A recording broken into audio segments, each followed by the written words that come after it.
ఎట్టకేలకు తమిళనాడులో C Vijay Joseph అనే నేను అంటూ టీవీకే అధినేత విజయ్ తమిళనాడు ముఖ్యమంత్రిగా ప్రమాణ స్వీకారం చేశారు. ఎన్నో అవాంతరాలను దాటుకొని కేంద్రం కల్పించినటువంటి ఎన్నో అడ్డంకులను దాటుకొని ఆయన తమిళనాడు ముఖ్యమంత్రిగా బాధ్యతలు చేపట్టారు. అయితే ముందున్నది పూల పాన్పు ఎట్టి పరిస్థితుల్లో కాదు అనేటువంటిది రాజకీయ విశ్లేషకులు పొలిటికల్ పండితులు చేసినటువంటి వార్నింగ్. ఒకవేళ నిజంగా అది ముళ్ళబాటే అయితే ఏమాత్రం రాజకీయ అనుభవం లేని విజయ్ అందుకోగలడా? తమిళనాడు ముఖ్యమంత్రిగా తమిళనాడు ప్రజల హృదయాల్ని గెలుస్తాడా అనేటువంటిదే ఇప్పుడు $1 మిలియన్ ప్రశ్న. ఇదే అంశంపై ఇన్ డీటెయిల్గా ఇన్ డెప్త్గా మాట్లాడుకుందాం. Let's invite assistant professor of Osmania University doctor Sudarshan Balaboina on to the dial news hot seat with Vijay Sadhu. Sudarshan గారు నమస్తే, థ్యాంక్ యూ సో మచ్. ఈ టాపిక్కి మిమ్మల్నే ఎంచుకోవటానికి గల కారణం ఏంటంటే మీరు తమిళనాడు ఓటర్ల పల్స్ పట్టుకొని విజయ్ ప్రభంజనం సృష్టిస్తాడు అని చెప్పి మీరు సెఫాలజిస్ట్గా ప్రొఫెసర్గా ఓపెన్గా చెప్పారు.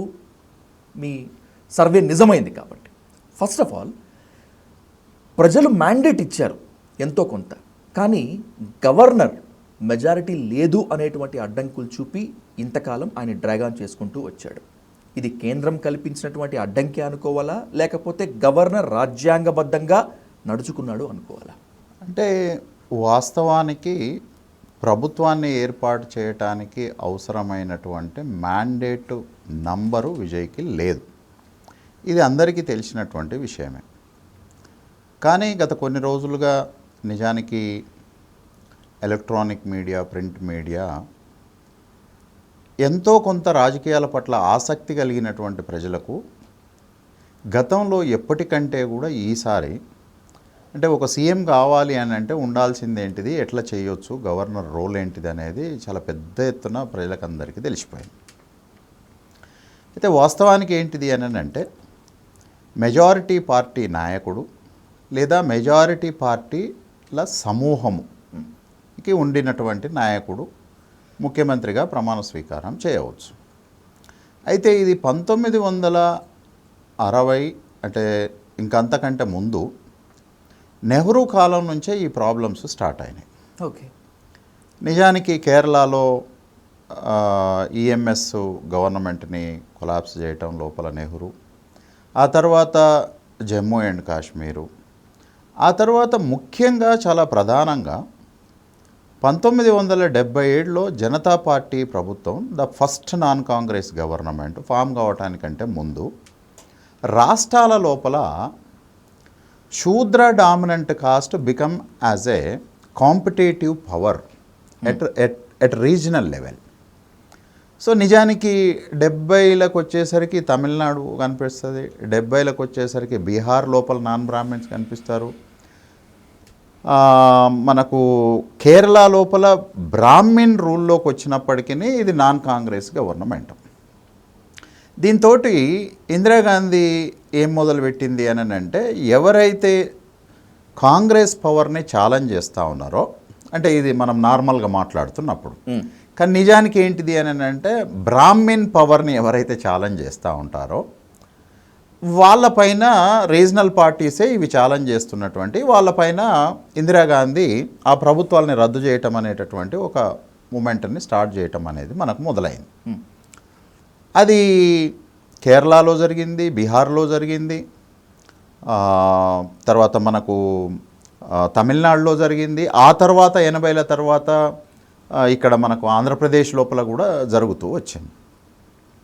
అయితే దీన్ని ప్రతి ఒక్కరూ అడ్వాంటేజ్గా తీసుకోవటము, ముఖ్యంగా గవర్నర్ గిరి అనేటటువంటిది సెంట్రల్ గవర్నమెంట్ తన అపోనెంట్స్ని రీజనల్ గవర్నమెంట్స్ని సపరేట్ చేయడానికి వాడుకునే ఒక వెపన్ లాగా మారింది. Governor is appointed by the central government, of course రాష్ట్రపతి అయినప్పటికీ ప్రభుత్వ నిర్ణయం అది. దాంతో ఈ గవర్నర్లు ఏం చేస్తూ ఉన్నారంటే తమ అపోనెంట్స్ రీజనల్ లోపల తొక్కిపెట్టేటటువంటి ఒక ప్రయత్నంలో భాగంగా ఇందిరాగాంధీ చాలా చోట్ల కూడా చేసుకుంటూ వచ్చింది. తర్వాత 77 లోపల మనకు జనతా పార్టీ అధికారంలోకి వచ్చి వాళ్ళు కూడా సుమారు 9 రాష్ట్రాల లోపల కాంగ్రెస్ గవర్నమెంట్స్ని రద్దు చేయటం అనేది మొదలుపెట్టారు. మళ్ళీ 79 అయిపోయి 80లో ఇందిరాగాంధీ అధికారంలోకి వచ్చేసేసరికి తిరిగి ఇందిరాగాంధీ అధికారంలోకి వచ్చిన తర్వాత మళ్ళీ 9 రాష్ట్రాల లోపల తన అపోనెంట్స్ని ఆమె కూడా రద్దు చేయటం అనేటటువంటిది మొదలైంది. అందుకనే 80లో మనకు తమిళనాడులో ఎంజి రామచంద్రన్ గవర్నమెంట్ని తీసేసేయటము అనేటటువంటిది జరుగుతుంది. అయితే ఇక్కడ ఒక క్లారిటీ ఏంటిది అని అంటే, గవర్నరు నియామకం చేస్తున్నాడు మెజారిటీ పార్టీ నాయకుడు లేదా మెజారిటీ పార్టీల సమూహపు నాయకుడిని ముఖ్యమంత్రిగా చేస్తాడు.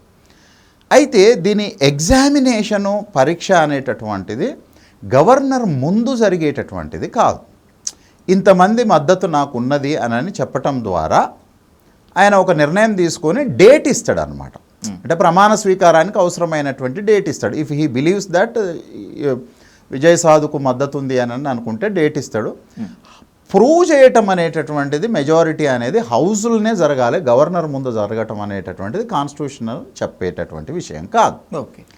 కాబట్టి సహజంగానే విజయ్ తనకు బలం ఉన్నది అని చెప్పినప్పుడు మనకు గతంలో ఉన్న ట్రెడిషన్ ప్రకారం ఏంటిది అని అంటే, నిజానికి డిఎంకేకు అంత మెజారిటీ లేదు, ఏఐడిఎంకేకు లేదు, మిగతా ఏ పార్టీలకు కూడా లేదు.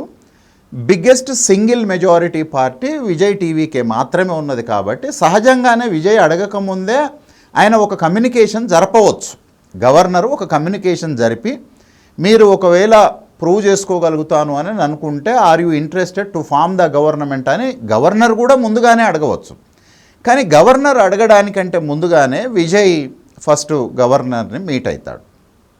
అప్పటికి తనకు ఉండినటువంటి 108 సీట్లు ఒకటి తీసేస్తే, ఎందుకంటే ఆయన 2 స్థానాల్లో గెలిచిండు కాబట్టి 107 ప్లస్ కాంగ్రెస్ ఇమ్మీడియట్గా మేము సపోర్ట్ చేస్తాము అని చెప్పి ముందుకు వచ్చేసేది. అప్పుడు ఎంత అవుతుంది, మనకు 112 అవుతుంది. ఈయన 112 పట్టుకొని పోయి, నా కాడ 112 మంది ఉన్నారు, నాకు ప్రభుత్వాన్ని ఏర్పాటు చేయడానికి అవకాశం ఇవ్వండి అని. ఆ పలానా రోజు ప్రమాణ స్వీకారం చేసుకుంటాను, ఇగో ఇంత టైం లోపల నేను ప్రూవ్ చేసుకుంటాను అన్నాను. నిజానికి ప్రూవ్ చేసుకోవడానికి టైము రోజులలో ఇవ్వచ్చు, నెల రోజులలో కూడా టైం ఇవ్వడానికి అవకాశం ఉంటుంది. అయితే వెంటనే ఆయన ఏమన్నాడు అని అంటే, ఇది గవర్నమెంట్ని ఏర్పాటు చేయడానికి అవసరమైనటువంటి మెజారిటీ మీకు లేదు కాబట్టి నేను అంగీకరించను అని అన్నాడు. అయిపోయింది. ఆ తర్వాత ఇంకెవరో కమ్యూనిస్టులు 2 ఉన్నటువంటి వాళ్ళు కమ్యూనిస్టులు వచ్చారు. అప్పుడు ఏమవుతుంది అని అంటే 12 + 4 16 అవుతుంది. అంటే మ్యాజిక్ ఫిగర్ ఇక్కడ 18, ఇంకా 2 తక్కువ ఉన్నది. ఆయన మళ్ళీ రిజెక్ట్ చేసేసిండు. ఆ తర్వాత ఒక అంటే క్లారిటీ లేనటువంటి ఐయుఎంఎల్ది పట్టుకొని మళ్ళీ ఒకసారి పోయి మళ్ళీ అడిగిన తర్వాత దాంట్లో అంటే ఇచ్చినటువంటి లెటర్ లోపల చాలా క్లియర్గా లేదు. ఎందుకనంటే ఎవరికి మద్దతు ఇస్తున్నారు అనేటటువంటి దాన్ని మెన్షన్ చేయకుండా ఇచ్చినారు కాబట్టి, అంటే నిజానికి నేను లెటర్ చూడలేదు కానీ వచ్చినటువంటి సమాచారాన్ని బట్టి, కాబట్టి దాన్ని గవర్నర్ రిజెక్ట్ చేసాం. తర్వాత ఏమైంది అని అంటే ఒక 24 hours ఆర్ 48 hours టైం లోపల there is a clear cut clarity వచ్చేసింది, పొలిటికల్ క్లారిటీ. ఏంటిది అని అంటే వీసీకే అన్కండిషనల్గా సపోర్ట్ చేయడానికి ముందుకు వచ్చింది. వాళ్ళకు 2 స్థానాలు ఉన్నాయి. వీసీకే వచ్చింది కాబట్టి వాళ్ళ మిత్రపక్షమైనటువంటి ఐయుఎంఎల్ కూడా వాళ్ళకు 2 స్థానాలు ఉన్నాయి, వాళ్ళు కూడా మద్దతు ఇవ్వడానికి ముందుకు వచ్చారు. ఇప్పుడు టోటల్గా మనకు అవసరమైన దానికంటే ఒక 2 సీట్లు ఎక్కువగానే ఉన్నాయి. దీనివల్ల ప్రభుత్వం అయితే ఇక్కడ నిజానికి ఏంటిది అని అంటే, గవర్నరు ఇంతగనము ప్రభుత్వాన్ని ఏర్పాటు చేసే వ్యక్తిని ఒక 4 సార్లు తిప్పించాల్సినటువంటి అవసరం లేదు. ఎందుకు అని అంటే క్లియర్గా మెజారిటీని నీ దగ్గర ప్రూవ్ చేసుకోవాల్సిన అక్కర్లేదు. అది ప్రూవ్ చేయటం అనేది హౌస్లో జరగాలి. హౌస్లో జరగాల్సినట్టు ఇప్పుడు ఆయనకు ఒక వారం రోజులు టైం ఇచ్చారు అనుకోండి, ఈ వారం రోజుల లోపల ఆయన ఒక ప్రయోగం చేసుకొని ఒక ప్రయత్నం చేసుకొని అక్కడ ప్రూవ్ చేసుకోవడానికి అవకాశం ఉండవచ్చు. నేనేమంటాను అని అంటే విజయ్ కూడా అంటే ఏదో 3 రోజులు నేను చీఫ్ మినిస్టర్గా ఉండి హౌస్లో ప్రూవ్ చేసుకోలేక ఓడిపోవాలని తను కూడా ఏమి అనుకోడు, తను కూడా ప్రూవ్ చేసుకోవడానికి. కాకపోతే దానికి కొంత సమయం కావాల్సి ఉంటుంది. ఆ సమయంలోపు అపోనెంట్ శక్తులు దాన్ని ఇంకేదన్నా చేసేటటువంటి అవకాశం ఉంటుంది.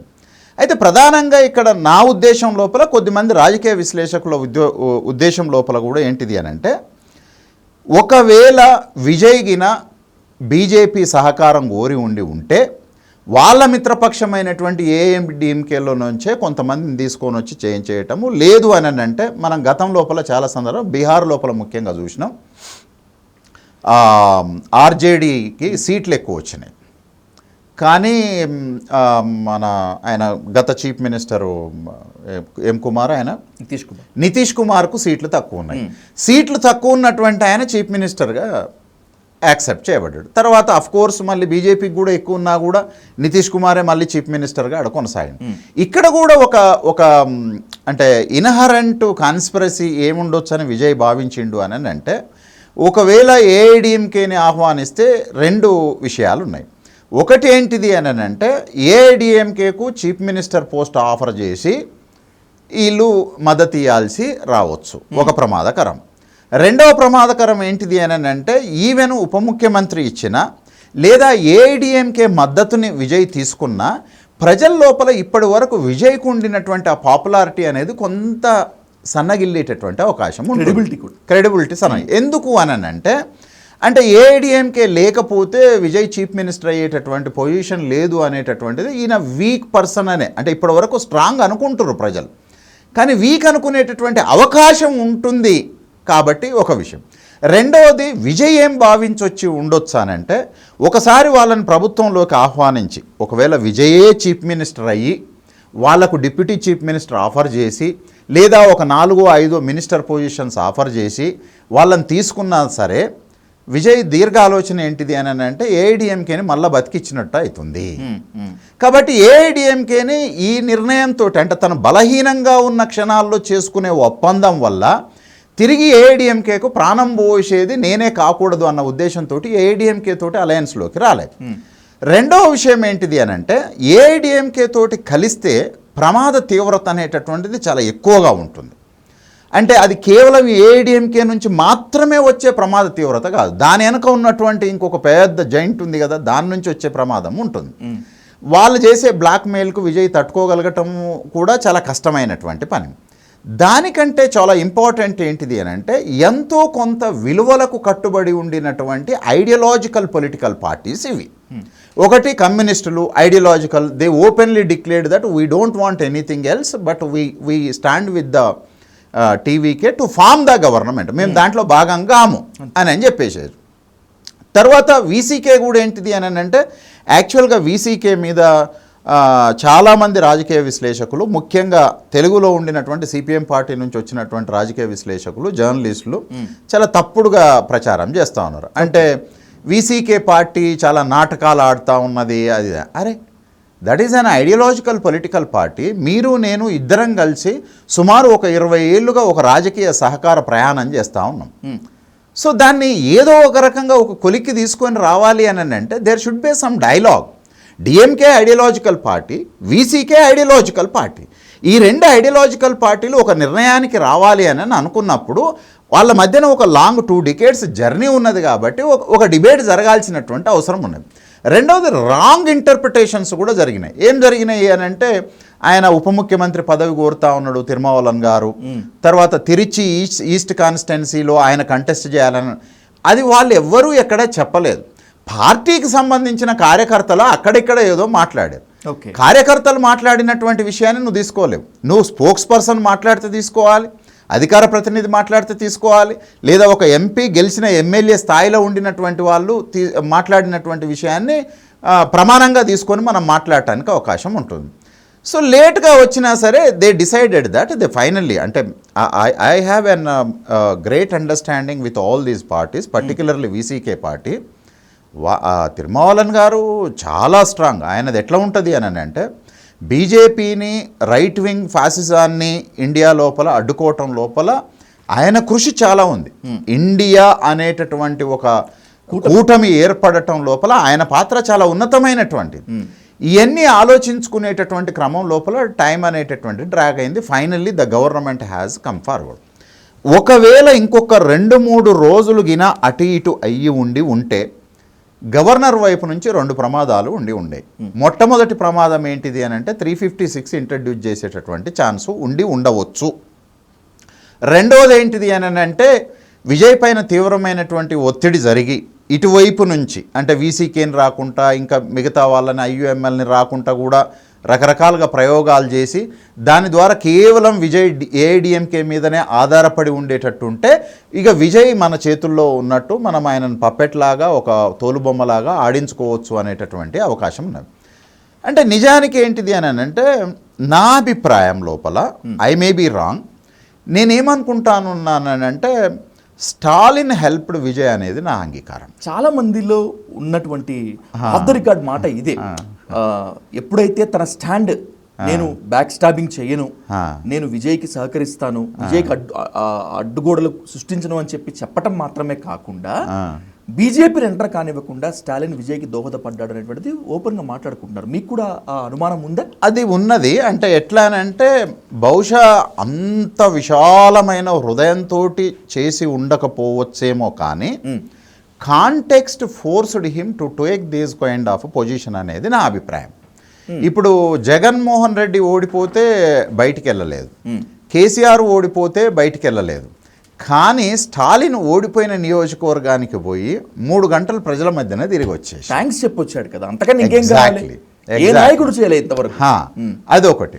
రెండవ విషయం ఏంటిది అని అంటే లార్జర్ కాంటెక్స్ట్ లోపల, లార్జర్ కాంటెక్స్ట్ ఏంటిది అని అంటే డైరెక్ట్గానైనా సరే ఇండైరెక్ట్గానైనా సరే బీజేపీ ఏదో ఒక రోలు రాష్ట్ర రాజకీయాల్లో ప్లే చేయటానికి ఇసుమంత కూడా అవకాశం ఇవ్వకుండా ఉండాలి అని స్టాలిన్ భావించడం వల్లనే కమ్యూనిస్టులు పోయినా కాంగ్రెస్ పోయినా సరే వీసీకే ఐయుఎంఎల్ అనేటటువంటిది డిఎంకే పార్టీకి ఒక కుడి చెయ్యి ఎడమ చెయ్యి లాంటిది. అంటే they don't go out of డిఎంకేసి ఇన్ఫ్లుయెన్స్. ఎందుకు అని అంటే నేను గతంలో చెప్పినట్టు కూడా డిఎంకే అనేటటువంటి దాంట్లో ఎన్ని లోపాలున్నా ఎంత అవినీతి ఉన్నా ఐడియాలజికల్గా బ్రాహ్మణిజం తోటి ఫైటింగ్ చేసేటటువంటి తమిళ ఒకే ఒక్క రాజకీయ పార్టీ డిఎంకే. ఈ పార్టీలు కూడా అంటే ఐయుఎంఎల్ మైనారిటీలని ప్రొటెక్ట్ చేయటం లోపల, తర్వాత వీసీకే దళితులు ఇతర బహుజన వర్గాలని ప్రొటెక్ట్ చేయటం లోపల ఐడియాలజికల్లీ దే ఆర్ కమిటెడ్. లేకపోతే విజయ్ నిజానికి వీసీకే పార్టీకి 20 సీట్లు ఆఫర్ చేసి కమ్యూనిస్టులకు 8 సీట్లు ఆఫర్ చేసిండు. అయినా సరే వాళ్ళు పోలేదు. ఎందుకు అనంటే they suspected Vijay that he is a stooge of the Narendra Modi introduce చేసిండు అనేటటువంటి ఒక అభిప్రాయం ఉంది. అయితే ఈ రోజుకి విజయ్కి కూడా ఒక క్లారిటీ వచ్చింది అని నేను ఫీల్ అవుతున్నా. అంటే ఇప్పుడే ఆయన ఉపన్యాసము చూసినప్పుడు లేదా ప్రభుత్వాన్ని ఏర్పాటు చెయ్యాలి అని అనుకున్నప్పుడు జనరల్గా సహజంగా అందరూ అనుకునేది ఏంటంటే ఎక్కువ మంది ఉన్న వాళ్ళని తన ప్రభుత్వంలో చేర్చుకోవటం వల్ల బాగా సురక్షితంగా ఉండొచ్చు, సెక్యూర్డ్గా ఉండొచ్చు, రాజకీయంగా అదొక ఉండొచ్చు. కానీ వాళ్ళని ఇన్వైట్ చేయలేదు. ఏఐడిఎంకేని పెద్దగా ఆయన క్రిటిసైజ్ చేయకుండానే అంటే there is a lot of opportunity to bring them in to their government ఈయన అడగాలి. చివరికి వాడొచ్చి మేము షణ్ముగము ఒక faction with in the AIADMK ఆయన కూడా వచ్చాడు. అయితే నాకేమనిపించిందంటే కొంచెం విలువలు విజయ్ లోపల ఈ సందర్భం లోపల కనపడ్డాయి.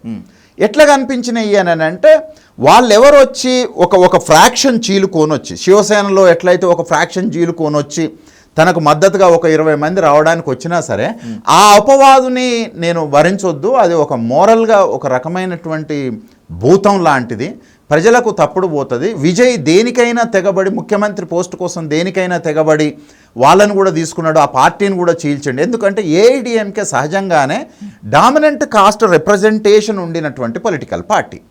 దేవరు, గౌండరు, వన్నియారు ఇట్లాంటి కులాలకు సంబంధించినటువంటి వాళ్ళ ఆధిపత్య కులాలకు సంబంధించినటువంటి పార్టీ.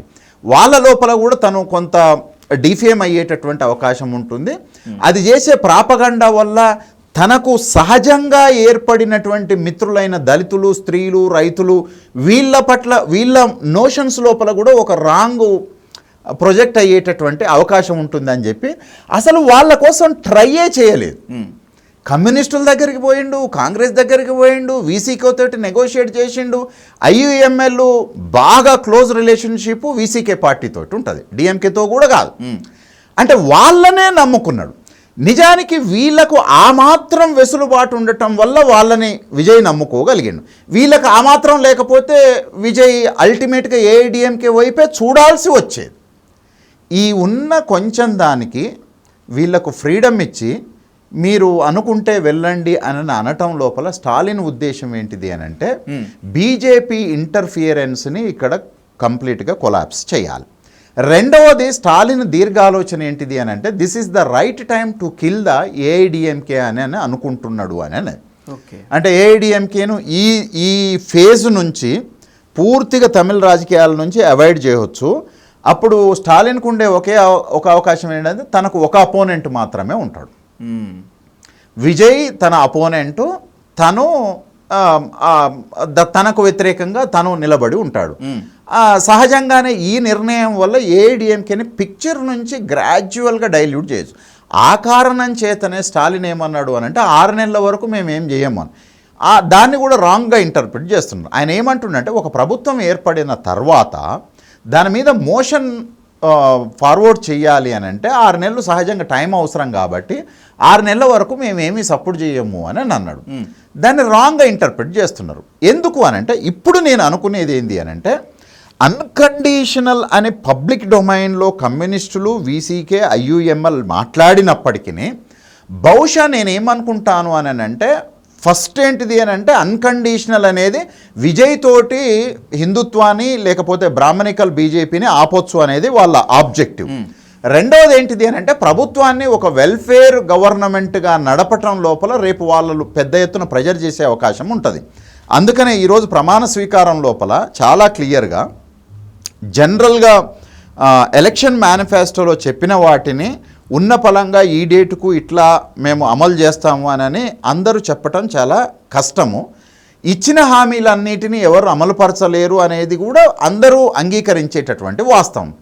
కానీ ఆయన ఏం చెప్తుండంటే 2 ఏళ్లలో 25 లక్షల ఉద్యోగాల్ని ఫిల్ చేస్తాను, మహిళలకు సంబంధించిన దాన్ని ఇమ్మీడియట్గా స్టార్ట్ చేస్తా అన్నాడు, మగవాళ్ళకి ఇచ్చేటటువంటి ఫ్రీ బస్ సర్వీస్ని ఇమ్మీడియట్గా స్టార్ట్ చేస్తాను, రైతులకు ఇచ్చేటటువంటి క్రాపు అంటే అన్పెయిడ్ క్రాపు దాన్ని కూడా ఇమ్మీడియట్గా ఇంప్లిమెంట్ చేస్తాను అని అన్నాను. కేసీఆర్ లాగా 5 ఎకరాలు దాటిన వాళ్ళకు 50% ఫార్మింగ్ ఫైనాన్షియల్ అసిస్టెన్స్ ఇస్తాను, వీటినన్నిటిని నేను అమలు పరుస్తాను అని చెప్పి అంటే ఆయన వాయిస్లో ఈరోజు నాకు అనిపించింది ఏంది అని అంటే ఒక భయం కానీ ఒక బలహీనత కానీ, తను ఏదో అనుకుంటే ఏదో జరిగింది, నాకు ఇంకా పదవి ఎన్ని రోజులు ఉంటుందో ఉండదో, ఎవరు బెదురు పెడతారో ఎవరు భయపెడతారో అనే ఒక బలహీనమైనటువంటి వాయిస్ తనలో కనిపించలేదా? అస్సలు కనపడలేదు. నేను ఇప్పుడు వస్తూ విన్నాను. ఓకే, నాకు ఒక దగ్గర అనిపించింది రాష్ట్ర ఆర్థిక ప్రగతి బాలేదు, ఆర్థిక పరిస్థితి అసలు బాలేదు. అసలు గత ప్రభుత్వము రాష్ట్ర ఆర్థిక పరిస్థితిని ఖజానాని మొత్తం అంతా కూడా లూటీ చేసేసింది. రాబోయే రోజుల్లో యాజ్ ఎర్లీ యాజ్ పాసిబుల్ నేను రాష్ట్ర ఆర్థిక పరిస్థితి పైన శ్వేతపత్రం విడుదల చేస్తాను అని చెప్పాను. Very good. హామీలు భయపెడుతున్నాయి కాబట్టి హామీలు ఇచ్చిన హామీలన్నీ అమలు కాకపోవచ్చు అనే భయంతో ఇలా మాట్లాడని అనుకోకూడదా? అయితే ఇక్కడ విషయం ఏంటిది అని అంటే ఇచ్చిన హామీలన్నీ అమలు చేయటం ఎవరి వల్ల సాధ్యం కాదు. వెల్ఫేర్ అంటే తమిళనాడు స్టేట్ అంటేనే సోషల్ జస్టిస్ వెల్ఫేర్ స్టేట్ అని అంటారు. కామరాజ్ నాడార్ దగ్గర నుంచి మొదలుకుంటే ఈరోజు విజయ్ వరకు కూడా దాని పొలిటికల్ ఎజెండా లోపల హయ్యెస్ట్గా ఆక్యుపై చేసేది ఏంటంటే వెల్ఫేర్ పాలసీస్ మాత్రమే ఉంటాయి. ఎగ్జాక్ట్లీ. అయితే విజయ్కి కూడా వీటిని అన్నింటినీ అమలుపరచడం అనేటటువంటిది సాధ్యం కాదు. స్క్రూటినీ జరుగుతుంది, 100% స్క్రూటినీ జరుగుతుంది. అయితే ఈ స్క్రూటినీ జరిగేటటువంటి క్రమం లోపల తన పార్ట్నర్స్ అంత పెద్దగా బలమైన శక్తులు కాకపోవటం వల్ల ఈయన ఎంతో కొంత అడ్మినిస్ట్రేషన్ మీద కాన్సన్ట్రేట్ చేసే అవకాశం ఉంటుంది రాజకీయ అభద్రత కంటే. ఏఐడిఎంకే జైన్ అయ్యి ఉంటేనేమో నిరంతరం వాళ్ళు ఏం చేస్తున్నారు, ఎక్కడ కదులుతున్నారు, ఎవడు పోయి ఎవరిని కలుస్తూ ఉన్నాడు, ఢిల్లీలో ఏం జరుగుతుంది, వీటి మీదనే కాన్సన్ట్రేట్ ఉంటుంది. ఇప్పుడు ఈ కమ్యూనిస్టులు, వీసీకే, ఐయుఎంఎల్, కాంగ్రెస్ వాళ్ళు ఏంటిది అని అంటే కాంగ్రెస్ అయితే ఎట్టి పరిస్థితుల్లో వాళ్ళని డిస్టర్బ్ చేయదు పార్లమెంట్ ఎలక్షన్ వచ్చేంత వరకు 100%. కమ్యూనిస్టులు కూడా ఏమనుకుంటున్నారు అని అంటే మనం ఎక్కువ రిప్రజెంటేషన్ అడుగుదాము రేపు రాబోయే రోజులు అనేటటువంటి ఆలోచన వాళ్ళకు ఉన్నది. సో వీసీకే, ఐయుఎంఎల్ విజయ్ తోటి లాంగ్ స్టాండ్లో ఉంటారో ఉండరో అని నేను అనుకుంటున్నాను. నేను స్ట్రాంగ్గా బిలీవ్ ఏం చేస్తున్నంటే వాళ్ళు తిరిగి మళ్ళీ డిఎంకే తోటే ఎలక్షన్ టైంకి పోవచ్చు అనేది నా అభిప్రాయం. అంటే ఇది కేవలం ఒక హైపోథీసిస్ మాత్రమే. మీ చెప్పిన స్టేట్మెంట్ నిజమే కావచ్చు, బికాజ్ ఎందుకంటే వాళ్ళు మనుషులు మాత్రమే ఇక్కడ ఉన్నారు, అంటే మనసులు మాత్రం డిఎంకేతో ఉన్నాయి. తిరుమావలను ప్రెస్ మీట్ లోపల ఆయన క్లియర్గా చెప్పేసిండు, అంటే మతోన్మాద శక్తులు ఈ రాజ్యం లోపల స్థైర విహారం చేయకుండా ఉండటం కొరకు ఆ సెక్యులర్ డెమోక్రటిక్ సోషల్ జస్టిస్ వాల్యూస్ని కాపాడటం కొరకు మేము దీన్ని మద్దతు ఇస్తున్నాము అని అన్నాడు. దట్ ఈస్ వాట్ కండిషనల్ అంటే it is there condition, it is the condition towards that Vijay. So కాబట్టి ఇక్కడ అన్నీ అమలు పరచడం అనేటటువంటిది సాధ్యం కాదు. అంటే ఆర్ట్ ఆఫ్ పాలిటిక్స్ విజయ్ కూడా క్రమంగా నేర్చుకునే అవకాశం ఉంటుంది అని నేను అనుకుంటున్నాను. కానీ భవిష్యత్తు లోపల ఒకవేళ ఏఐడిఎంకే పార్టీ నెట్ట నిలువున జీలిపోయి ఒక 20 మందో ఒక 30 మందో వచ్చేసి ఆటోమేటిక్గా అవసరమైతే పార్టీ మార్చుకొని లేకపోతే వాళ్ళే ఒక కొత్త పార్టీ పేరు పెట్టుకొని ఇక్కడికి వచ్చేటటువంటి ఛాన్స్ ఉంటుంది. రెండవ విషయం ఏంటిది అని అంటే ఏమాత్రం వెసులుబాటు ఉన్నా డిఎంకే స్టాలినే ఏఐడిఎంకేని కూడా బద్దలు కొట్టేసేసి వాళ్ళు వచ్చి విజయ్ తోటి చేరేటట్టు, లేకపోతే ఏఐడిఎంకేని చీల్చి వాళ్ళు ఒక వేరే పార్టీ పెట్టుకొని తీరా రాబోయే ఎలక్షన్ నాటికి దాన్ని బలహీనం చేయటము, ఆ పార్టీని తీసుకొచ్చి ఏఐడిఎంకేలో కలపటము జరగవచ్చు అనేటటువంటిది నా అంచనా. అంటే నేను ఊహిస్తున్నటువంటి స్టాలిన్కు ఇప్పుడు విజయ్ని డిస్టర్బ్ చేయటం ఆయన ప్రోగ్రాం కాదు. ఆయన తక్షణ కార్యక్రమం ఏంటిది అని అంటే ఏఐడిఎంకేని కంప్లీట్గా పిక్చర్ నుంచి రిమూవ్ చేయటం అనేటటువంటిది ఉంటుంది. అయితే ఇది కేవలం విజయ్కి మాత్రమే సంబంధించినటువంటి ఆర్థిక సంక్షోభం కాదు. అన్ని రాష్ట్రాల లోపల ప్రభుత్వాలు పాపులిస్టిక్ ఎజెండాస్ని అంటే పాపులిజం తీసుకున్నారు. పాపులిజం లోపల అత్యంత ప్రధానమైనటువంటిది ఏంటంటే సాధారణమైనటువంటి మాసెస్ని వాళ్ళ ఓట్లని అట్రాక్ట్ చేయటం కొరకు గొంతెమ్మ కోరికలు తలకు మించినటువంటి వాటిని ప్రజల ముందు పెడతారు. మీరు గతంలో అడిగిరు అంటే విజయ్ ఇచ్చిన హామీలు కూడా ఒక కారణమా విజయ్ గెలవడానికి? ఆయనకు ఎంత కరిజ్మాటిక్ కెపాసిటీ ఉన్నప్పటికీ ఇవి చెప్పకపోయి ఉంటే కొంతమంది పీపుల్ కన్విన్స్ అయ్యి ఉండేది కాదు. కాబట్టే విజయ్ గెలుపు లోపల ఆయన సినిమాటిక్ కరిజ్మా ఎంత పనిచేసిందో పాలసీస్ కూడా ఒక 20% 30% అనేటటువంటిది 100% పనిచేసినాయి అనేదాన్ని నేను బిలీవ్ చేస్తున్నాను. కానీ ఇప్పుడు విషయం ఏంటిది అని అంటే బీజేపీ తోటి స్నేహంలో ఉండటం వల్లనేమో కొంత సపోర్ట్ తీసుకొని రావడానికి అవకాశం ఉండేది. కానీ ఇప్పుడు బీజేపీ తోటి స్నేహం లేదు. అందుకనే బీజేపీకి పార్టీతోటి టైఅప్ అయి ఉన్నటువంటి జర్నలిస్ట్ ఇంటలెక్చువల్స్ చేసే విశ్లేషణలు, వాడు పనికిమాలిన ఐఏఎస్ ఒకడు ఉన్నాడు, వాడు ఇచ్చే విశ్లేషణ ఏంటిది అని అంటే అసలు విజయ్ రావటమే నేరము, ఘోరము, దుర్మార్గము, అసలు ఈ పార్టీ ఎన్ని రోజులు ఉంటుందో తెలియదు, ఇట్లా మాట్లాడుతూ ఉన్నారు. విజయ్ ఎంపిక చేసుకున్నటువంటి పద్ధతి ప్రభుత్వంలోకి రావటం అతనికి మరింత ప్రమాదకరంగా ఉంటుంది. బీజేపీ తోటి స్నేహంలో ఉంటే ఆయనకు ఒక భద్రత అనేటటువంటిది ఉండొచ్చు అని. అయితే ఇప్పుడు ప్రభుత్వం ఏర్పాటు చేసే విషయం బీజేపీ కనుక ఇంకొక 25 ఏళ్ళు కనుక ఉంటే భారతదేశం అందరంతా ఎత్తులో ఉంటుందని కూడా చెప్పారు. ఆయన చెప్పిండు. ఇంకా నేను పేర్లు చెప్పను, అంటే వాళ్ళ పేర్లు చెప్పి వాళ్ళకి I don't want to give unnecessary credits. So ఒకడెవడో వాడు మొత్తం విశ్లేషణ చేస్తూ ఉంటాడు. వాడు మాట్లాడే దాంట్లో ఫస్ట్ నేను అతను వీడియో చూసినప్పుడు ఏమన్నాడనంటే స్టాలిన్ సీఎం అవుతుండు ఆయన అన్నాడు. ఆ రోజు నేను నవ్వుకున్నా. తర్వాత 2 days బిఫోర్ ఏం చేసిండనంటే విజయ్ అయ్యే అవకాశం ఉన్నది. ఎందుకు అని అంటే బీజేపీ ఇంటెలిజెన్స్ టీం ఏదన్నా ఇన్ఫర్మేషన్ ఇచ్చి ఉండటం వల్ల వాయిస్ చేంజ్ ఉండొచ్చు.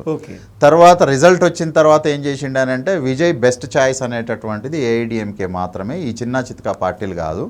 ఇందులో ఏ ఇద్దరు అటు ఇటు పోయినా సరే గవర్నమెంట్ ఇమ్మీడియట్గా పడిపోవటానికి అవకాశం ఉంటుంది అని ఇట్లా విశ్లేషణ చేసింది. అయితే ఇప్పుడు అంతిమంగా వాళ్ళు చెప్పదలుచుకున్నది ఏంటంటే ప్రభుత్వం ఏర్పాటు చేయటం లోపల బీజేపీ లేదా బీజేపీ మిత్రపక్షాల యొక్క సహకారం తీసుకొని ఉంటేనేమో ఆర్థిక వెసులుబాటు అనేది ఒక ఫ్లో లాగా, ఒక నదిలాగా ఆడికి వచ్చేది. ఇప్పుడు లేకపోవటం వల్ల విజయ్ చాలా స్ట్రగుల్స్ ఫేస్ చేస్తాడు. ఆయన ఇచ్చిన హామీల్ని అమలు చేయటము, ఇంప్లిమెంట్ చేయటం కూడా చాలా కష్టమవుతుంది అనే ఒక వాదన అనేటటువంటిది ఉన్నది. అయితే ఇక్కడ నిజానికి మీరన్నట్టు ఇవన్నీ ఇంప్లిమెంట్ చేయటం అనేటటువంటిది అసలు ఎంత అనంటే కాళ్ళకు చేతులకు టన్నుల కొద్ది బరువుల్ని కట్టుకొని లాగటము తోటి సమానం. అంటే ఇప్పటి వరకు మాస్ ఇస్తున్నటువంటి కిక్ని ఎంజాయ్ చేసిండు విజయ్. ఇప్పటి నుంచి రోగంతో ఈ శరీరాన్ని ఎట్లా ముందుకు లాగాలనేటటువంటి దాంట్లోకి వెళ్తాడు. అంటే ఇప్పుడు ప్రభుత్వాధినేత నిన్నటి వరకు ప్రజల నాయకుడు. ప్రజల నాయకుడు ప్రభుత్వంలోకి వచ్చిన తర్వాత ఉండే డిఫికల్టీసు వేరే ఉంటాయి, డిమాండ్స్ వేరే ఉంటాయి. తన పాపులారిటీ కూడా డిక్రీజ్ అయ్యేటటువంటి అవకాశం కూడా ఉండేటటువంటి ఛాన్స్ ఉంటుంది.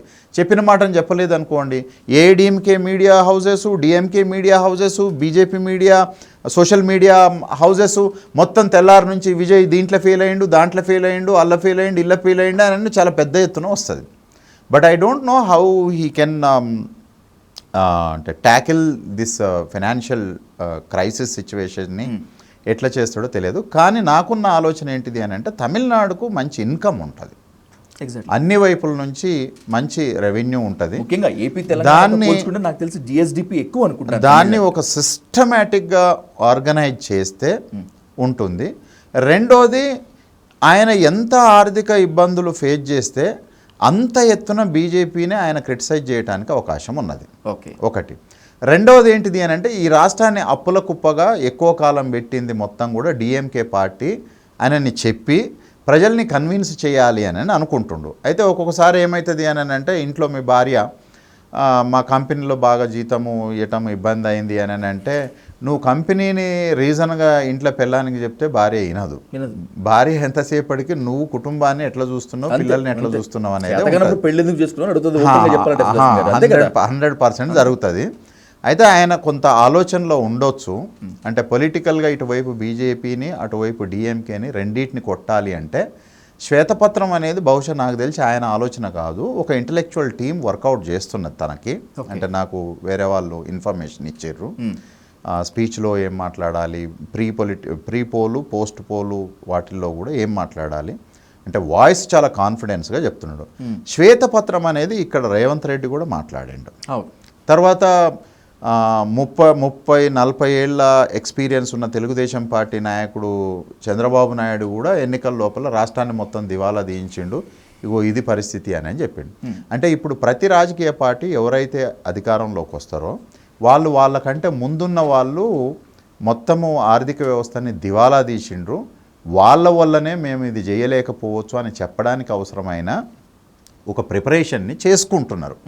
కానీ ఇది నీకు నువ్వు సాటిస్ఫై చేయడానికి పనికొస్తుంది. కానీ ఇప్పుడు నువ్వు ఈ చెప్పే కారణమునే ప్రజలు విశ్వసిస్తారా లేదా అనేటటువంటి దాన్ని మనము ప్రాక్టికల్గా మాత్రమే చూడాల్సి వస్తుంది.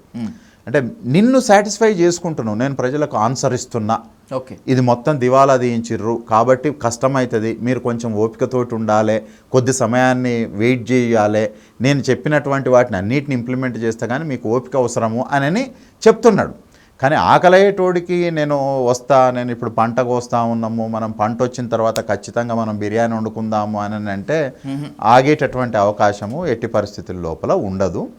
కానీ ఇది ఒక కొత్త ఎక్స్పీరియన్సు. బహుశా నాకు తెలిసి అంటే నేషనల్ ఇంటర్నేషనల్ వైడ్గా ఉండేటటువంటి ఎకనామిక్ ఎక్స్పర్ట్స్ని కూడా కొంత ఆయన పిలవటము, వాళ్ళతోటి సలహాలు సూచనలు తీసుకోవటము, స్క్రూటినైజేషన్ కింద ఎటువంటి వాటి పట్ల ఫోకస్ తగ్గియాలి, ఏ స్కీమ్స్ పట్ల ఫోకస్ తగ్గియాలి, అది పొలిటికల్ స్ట్రాటజిస్ట్ మాత్రమే చెప్పగలుగుతాడు. అంటే ఒక పాలసీని నెగ్లెక్ట్ చేయటం వల్ల తక్కువ ప్రమాదం వస్తుంది అనుకుంటే వాటిని నెగ్లెక్ట్ చేస్తారు. ఒక పాలసీని నెగ్లెక్ట్ చేస్తే ఎక్కువ ప్రమాదం ఉంటుంది, పార్టీ నాయకుడు బాగా డీఫేమ్ అవుతాడని అనుకున్నప్పుడు దాని పట్ల అంటే జనరల్గా పాలసీ అని అంటే ఒక ప్రామిస్ చేసిన దగ్గర నుంచి అది ఇంప్లిమెంట్ చేసిన తర్వాత వచ్చే ఫీడ్బ్యాక్, ప్రజల రెస్పాన్స్ని కూడా పాలసీ లోపల భాగంగా చూస్తాం. కాబట్టి ఇప్పుడు 2 రకాలు, ఒకటి అంటే స్టేట్ని ఎకనామికల్గా సర్వైవ్ చేయడానికి అవసరమైన ఒక ఎకనామిక్ ఎక్స్పర్ట్స్ని, ఫైనాన్షియల్ ఎక్స్పర్ట్స్ని తోటి వర్కౌట్ ఆల్రెడీ నడుస్తుందని నాకు తెలిసింది. రెండోది ఏంటిది అని అంటే, ఏ విషయాన్నైనా సరే మనము కొద్ది కాలం ఆపడమో లేకపోతే ఇమ్మీడియట్గా చేయలేకపోవటమో జరిగితే దాన్ని ఏ రకంగా ప్రజల్ని కన్విన్స్ చేసి మభ్యపెట్టడం కావచ్చు, లేకపోతే కన్విన్స్ చేయటం కావచ్చు, ఎట్లా చేయాలనే ఇంకొక స్ట్రాటజికల్ టీం కూడా ఒకటి పనిచేస్తుంది అనే విషయాన్ని విన్నాం. అంటే మనకు క్లారిటీ రావాలి అంటే ఈరోజు శ్వేతపత్రం రిలీజ్ చేస్తా అని ఉపన్యాసం లోపలనే భవిష్యత్తులో తను చేయలేకపోయే పనిని మంది మీద నెట్టడానికి మొదటి స్టెప్ వేసేసిండు. రైట్, 6 months తర్వాత ఏం జరుగుతుంది we have to see. 6 months తర్వాత డిఎంకే చాలా పెద్ద ఎత్తున చేస్తుంది. అంటే DMK policies also very beautiful. అంటే నేను పోయినాను కదా, మహిళల్లో కూడా చాలామంది మేము డిఎంకే వేస్తాము అని అన్నారు. ఎందుకు వేస్తావు అని అంటే, ఆయన 1000 రూపాయలు ఇస్తున్నాడు, విజయ్ వస్తే ఇస్తాడో ఇయ్యడో తెలియదు, మేము తిన్నింటి వాసాలు లెక్క పెట్టము, పల్లెంలో ఏరగము అని ఇట్లా మాట్లాడి నిజంగా ఓటర్లలో ఇంత కృతజ్ఞత ఉంటుందా సుదర్శన్ గారు? అంటే ఉంటుంది. నీ పార్టీ హిస్టరీ ఆ లెగసీ కూడా ఉంటుంది. Helps a lot. అంటే ఇప్పుడు పార్టీకి ఒక క్రెడిబిలిటీ ఉంటుంది కదా. ఒక 50ల నుంచి అంటే 47, 50ల నుంచి ఉన్నటువంటి పార్టీ, దాని లాంగ్ క్రెడిబిలిటీని కూడా ఒకసారి అబ్జర్వ్ చేస్తూ ఉంటారు. దానివల్ల సాధ్యమవుతుందా లేదా, ఎంతవరకు సాధ్యమవుతుంది. అయితే there are many unnecessary things are they. Okay. అంటే ఆయన ఇచ్చినటువంటి ఇప్పుడు అన్ఎంప్లాయిడ్ యూత్కు 4,000 ఇస్తానని అంటుండు. అంటే దాన్ని స్క్రూటినైజ్ చేయటం చాలా కష్టం. అంటే ఎవరు అన్ఎంప్లాయిడ్ యూత్? ఇప్పుడు నేను ఈ న్యూస్ ఛానల్ లోపల పనిచేస్తూ ఉన్నా, నేను ఏమన్నా మెన్షన్ చేస్తానా నేను జాబ్ చేస్తున్నానని చెప్పి? నేనేం మెన్షన్. నువ్వు దీన్ని ఎట్లా ఎవాల్యుయేట్ చేస్తావు? ఎగ్జాక్ట్లీ, అవును.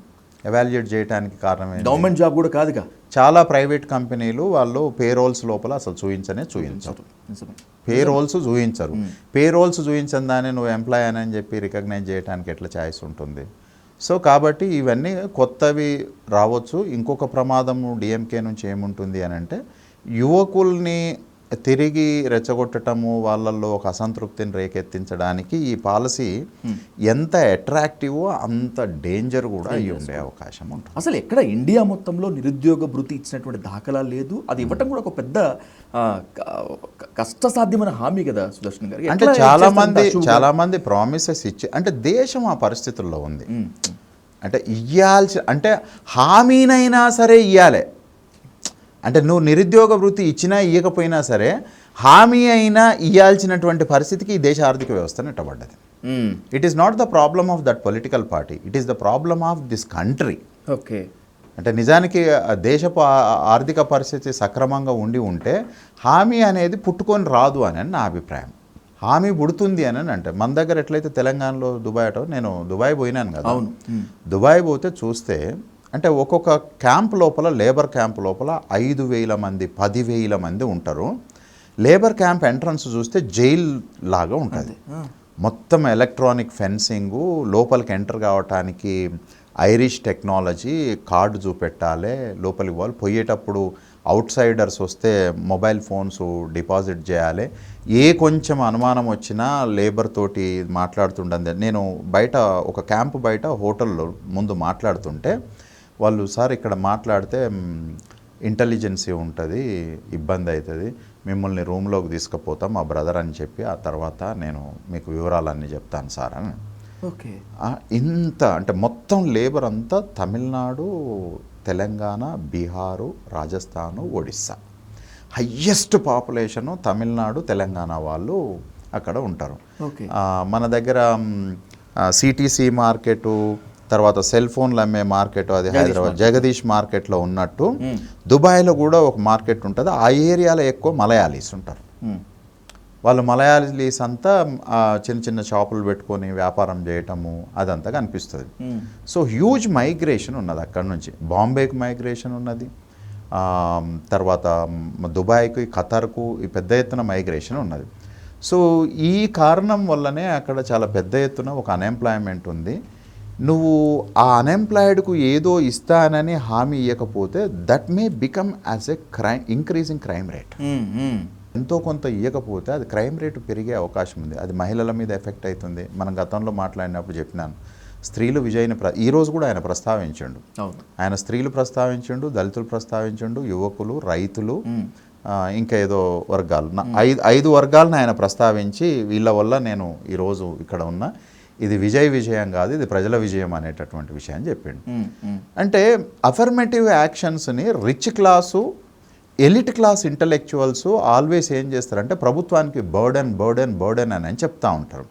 నిజానికి బర్డెన్ ప్రజలకిచ్చే సంక్షేమాల వల్ల బర్డెన్ కాదు, క్యాపిటలిస్ట్ వర్గానికి ఇచ్చేటటువంటి రాయితీల వల్ల, వాళ్ళకు బ్యాంకులకు నుంచి డబ్బులు ఇచ్చి వాటిని లూటీ చేయటం వల్ల దేశం అనేటటువంటి దివాలా తీస్తుంది.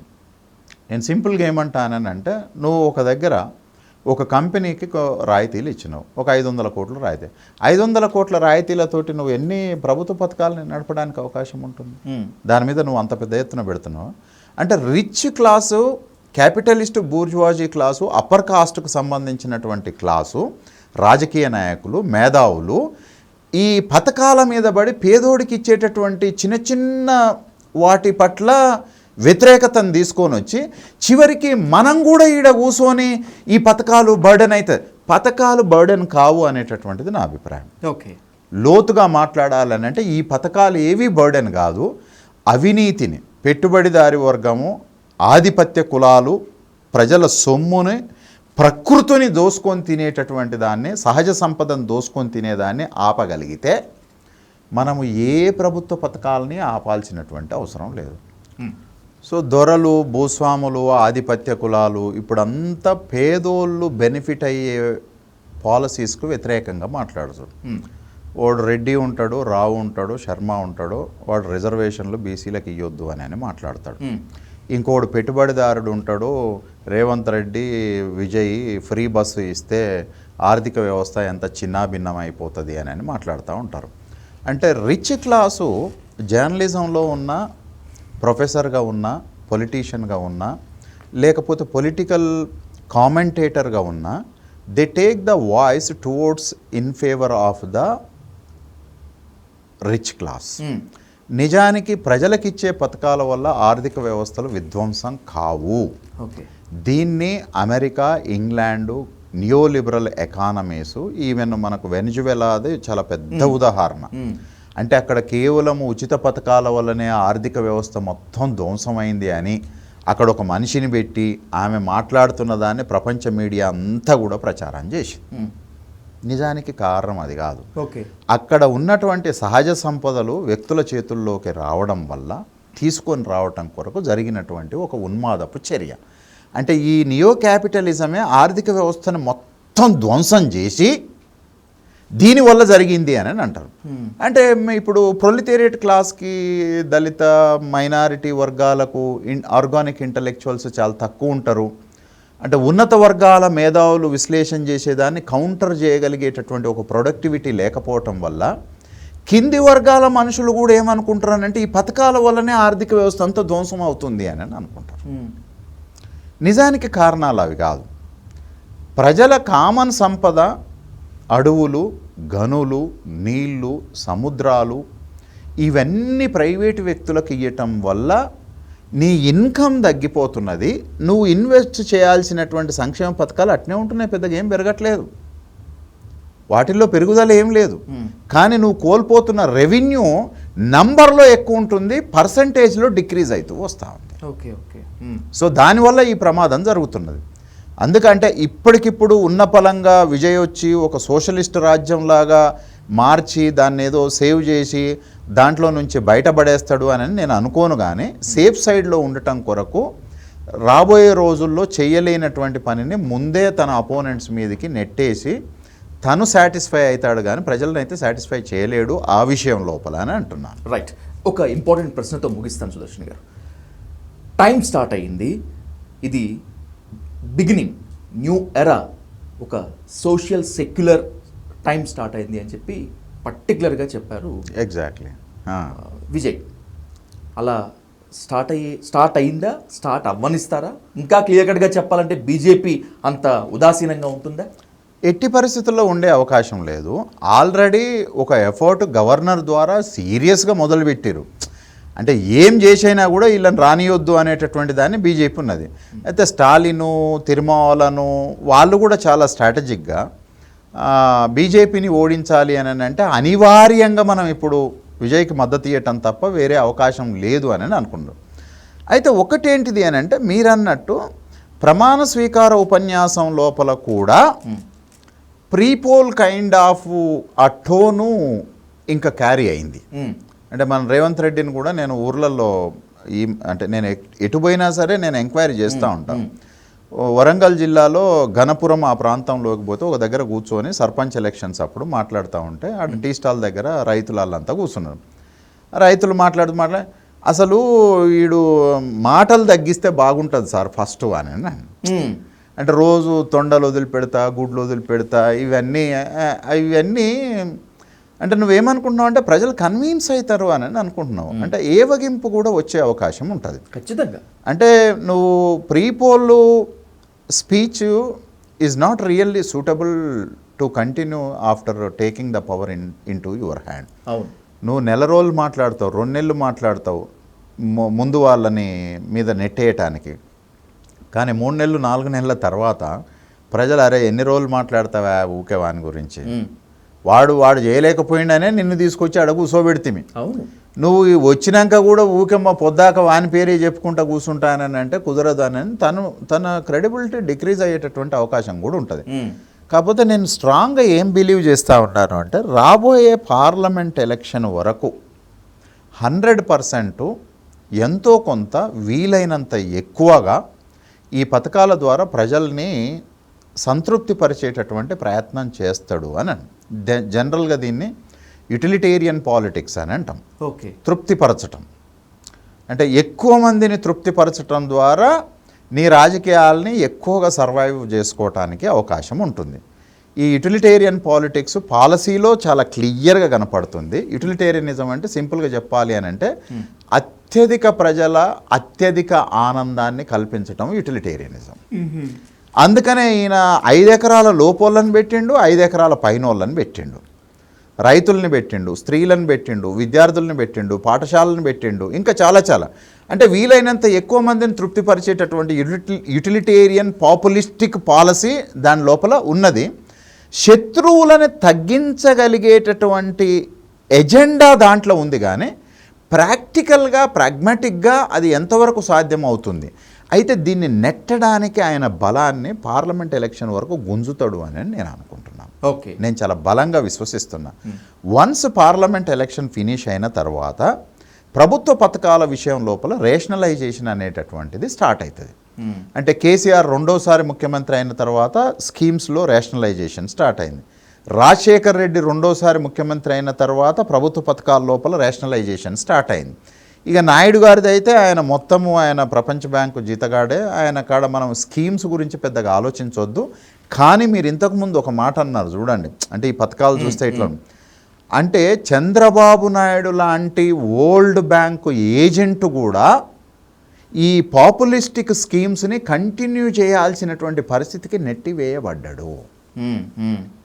ఎవ్వరు వచ్చిన ప్రభుత్వం అంటే తమిళనాడు సంగతి ఇప్పుడు నాకు పెద్దగా గొప్పగా తెలియదు, కానీ ఆంధ్ర తెలంగాణ లోపల ఏంటంటే అధికారంలోకి వచ్చే ప్రతి పార్టీ, ఆ పార్టీ నాయకుడు లేదా పార్టీని మీదేసుకొని పెట్టుబడి పెట్టి నడుపుతున్నటువంటి కాంగ్రెస్ని ఒక వ్యక్తి ప్రభుత్వం అని అనలేం. ఓకే. అంటే ఆర్థిక ప్రయోజనాలు ఉండే ఒక నలుగురు అంతా ఒక దగ్గర గ్యాంగ్ లాగా జమయి ఈ నలుగురు కలిసి ఒకరిని కొట్టేసేసి ఈ నలుగురు ఆ కుప్పని తలా ఇంత పంచుకునేటటువంటి వ్యవహారం. గవర్నమెంట్లోకి వచ్చే ప్రతి పార్టీ ప్రతి నాయకుడి యొక్క టార్గెట్ 20,000 ఎకరాలు, 15,000 ఎకరాలు. ఈ 15 ఎకరాలు మీరు ఇల్దానికి అన్నారు కదా, ఈ 15,000 20,000 ఎకరాలని మనం ఆపితే ఇట్లాంటి పథకాలని చాలా తీసుకోవచ్చు. మైనింగ్లు ఆపితే ఇట్లాంటి పథకాలని చాలా తీసుకోవచ్చు. అన్నెసరీ ప్రాజెక్టులు కట్టడం ఆపేసేస్తే ఇట్లాంటి పథకాలు చాలా తీసుకోవచ్చు. సంబంధం లేని ప్రాజెక్టులంతా కట్టి సంబంధం లేని కాంట్రాక్టులంతా తయారు చేసి గవర్నమెంట్ ఖజాని మొత్తం లూటు చేసి అంటే అన్నెసరీ గవర్నమెంట్ యాక్టివిటీ మీద పెడుతున్న ఖర్చు ఎంత, ప్రభుత్వము సంక్షేమం కోసం పెడుతున్నటువంటి ఖర్చు ఎంత, ఈ రెండింటి మధ్యన ఏమన్నా పోలికుందా అసలు? అట్లాంటిది ఏదన్నా ఒక ప్రయోగం జరగవచ్చేమో అక్కడ కొంతవరకు అని నేను అనుకుంటున్నా. కానీ తను కూడా అంత రిస్క్ తీసుకోలేడు. మీరు ఇద్దరు అనేటటువంటి సినిమా చూస్తే దాంట్లో ఒక సీన్ ఉంటుంది.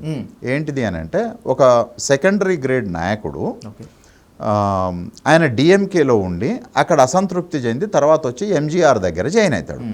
ఎంజీఆర్ దగ్గర జాయిన్ అయిన తర్వాత ఆయన ఉండి ఇట్లా ఉన్నదండి మన దగ్గర అని అంటే, మీరు ఇన్ని రోజులు ఆ పార్టీలో ఉండి ఏం చేసిర్రు, ఇవాళ ఈడికి వచ్చినాక మాట్లాడుతూ ఉన్నారు అని. ఈడేమంటాడనంటే ఆడ ఆ ప్రాబ్లం అవినీతి ఉందనే వచ్చి నేను ఈడ చేయనండి, ఈడ కూడా అట్నే ఉంది, ఆడికి పెద్దగా తేడా ఏం కనిపించట్లేదు అని అన్నాను. ఓకే. అయితే ఇవాళ విజయ్ చుట్టూ ఉన్న వాళ్ళంతా ఆటో డ్రైవర్లు, టీచర్లు, కార్యకర్తలు అని చెప్పి టీవీలో చూపెట్టడానికి ప్రజల్ని నమ్మించడానికి బాగానే ఉంటుంది. కానీ వీళ్ళు మాత్రమే లేరు ఆడ చాలా పెద్ద పెద్ద తిమింగలాలు కూడా ఉన్నాయి. ఆ తిమింగలాల ప్రయోజనాలని రేపు విజయ్ నెరవేర్చలేకపోతే వాళ్ళు ప్రమాదం అవుతారు. సిపిఐ సిపిఎం వీసీకే కాదు ప్రమాదం అయ్యేది అధికారానికి. సో వాళ్ళని సంతృప్తి పరిచేటటువంటి క్రమమే చాలా ఇంపార్టెంట్ ప్రభుత్వ పథకాల కంటే అని నేను ఫీల్ అవుతా ఉన్నాను. రైట్, ఎగ్జాక్ట్లీ సుదర్శన్ గారు మీరు చెప్తున్నట్టు let's wait and watch on the political screen. ఏదేమైనప్పటికీ విజయ్ గెలుపు తెలుగు రాష్ట్రాల్లో ఒక సంచలనము, ఒక కదలిక సృష్టించింది. And by the same way రాబోయేటువంటి రోజుల్లో మిగతా రాష్ట్రాల్లో కూడా ఒక కదలిక తీసుకొస్తుందని చెప్పి నమ్ముతున్నారు. సరే, ఫెయిల్ అవుతాడా, పాస్ అవుతాడా, హిట్ కొడతాడా, ఫ్లాప్ అవుతాడా అనేటువంటిది let's wait and watch on political screen. అప్పుడు మళ్ళీ కలుద్దాం, ఖచ్చితంగా మాట్లాడదాం. Thank you so much Sudarshan garu. Thank you.